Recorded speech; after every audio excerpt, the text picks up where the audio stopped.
অপরাধী শনাক্ত করতে রাজধানীতে সিসি ক্যামেরা কার্যকর ভূমিকা রাখছে, কিন্তু সব এলাকায় এই ক্যামেরা নেই। আবার ডিএমপির ৬ শতাধিক ক্যামেরার মধ্যে শতাধিক ক্যামেরা অচল হয়ে আছে। পুলিশ কর্মকর্তারা বলছেন, যে কোনো ঘটনায় অজ্ঞাত অপরাধী বা চক্র শনাক্ত করতে গুরুত্বপূর্ণ ভূমিকা রাখছে এসব ক্যামেরার ফুটেজ। তারা চান নগরীতে সিসি ক্যামেরার একটি নেটওয়ার্ক গড়ে তুলতে। দীপু শিকদারের রিপোর্ট, ক্যামেরায় ছিলেন সোহেল তালুকদার।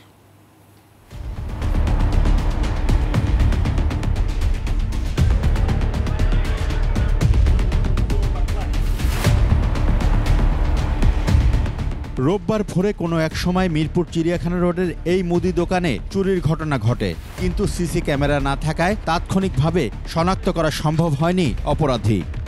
দেখি কি যে টিন কাটা, আমার এখানে ক্যাশ টাকা ছিল 30,000 টাকা, আর দোকানের ভিতরে সিগারেট ছিল মানে লাখখানে টাকার। এই মালগুলো নিয়ে সব মনে নিয়ে গেছে। আপনার দোকানে সিসি ক্যামেরা নাই? জি না, সিসি ক্যামেরা যে নাই।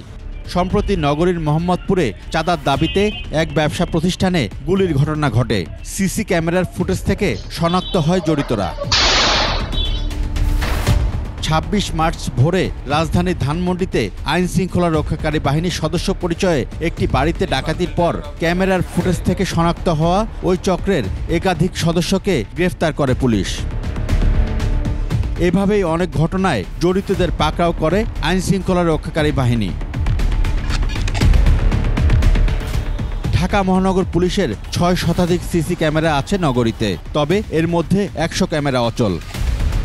ডিএমপির ক্যামেরা ছাড়াও বাসাবাড়ি, মার্কেট, শপিং মল সহ ব্যক্তি মালিকানার স্থাপনার সিসি ক্যামেরাও কাজে লাগায় পুলিশ। সিটি কর্পোরেশনের ব্যবস্থাপনায়ও আছে ক্যামেরা। পুলিশ কর্মকর্তারা বলছেন, এসব ক্যামেরা অপরাধীদের চিহ্নিত করতে বেশ সহায়তা করে। যে কোনো ক্রাইম সংগঠিত হলে আমরা কিন্তু সেই সিসিটিভি খুঁজে বের করি যে সেটা কোথায় আছে, সেখানে কী কী ফুটেজ আছে, সবগুলো ফুটেজ কিন্তু আমরা সেখান থেকে সংগ্রহ করার চেষ্টা করি এবং সেখান থেকে কিন্তু আমরা ক্রাইমগুলো ডিটেকশন করার চেষ্টা করি, যে ঘটনা সংঘটিত কারা করেছে তাদেরকে চিহ্নিত করার চেষ্টা করি। তবে আরও কার্যকরভাবে কাজে লাগাতে সড়কে সব ধরনের সিসি ক্যামেরার একটি নেটওয়ার্ক দরকার সব ক্যামেরা সচল রাখা। ডিএমপির অধীনে নগরীতে অচল সিসি ক্যামেরাগুলো পুনরায় চালুর চেষ্টা চলছে বলে জানান এই কর্মকর্তা। 530-এর বেশি ক্যামেরা সচল রয়েছে এবং কিছু আংশিক অচল রয়েছে, সেগুলো আমরা নিয়মিত সার্ভিসিংয়ের মাধ্যমে সচল করার চেষ্টা করছি।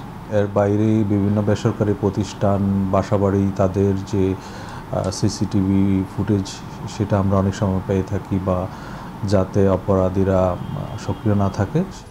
পর্যায়ক্রমে কোটি মানুষের এই নগরী সিসি ক্যামেরার নজরদারির মধ্যে আনতে পারলে অপরাধ আরও নিয়ন্ত্রণে আসবে, আর আইন শৃঙ্খলা বাহিনীর মনিটরিং অনেক সহজ হয়ে যাবে। দীপু শিকদার, 21 টেলিভিশন, ঢাকা।